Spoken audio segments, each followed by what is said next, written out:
মায়ের কোলে বসে নাকি তাড়াতাড়ি পড়া মুখস্থ হয়ে যায়, ওই জন্য উনি এইখানে বসে এরকমভাবে পড়াশোনা করেন। মেঝেতে, বিছানায়, চেয়ার টেবিল কোথাও পড়া মুখস্থ হতে চায় না, পড়া শুধু এইখানে বসেই মুখস্থ হয়, তাই তো?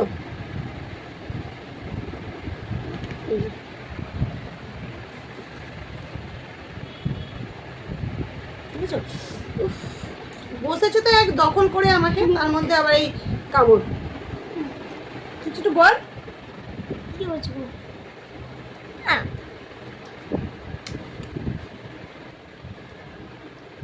যাদের পড়া মুখস্থ হয় না তারা মায়ের কোলে বসিয়ে একদম দুম দুম করে পড়ে নেবে, সব টপ টপ করে মুখস্থ হয়ে যাবে, আর পরীক্ষার জায়গায় টপ টপ করে লিখে দিতে পারবে।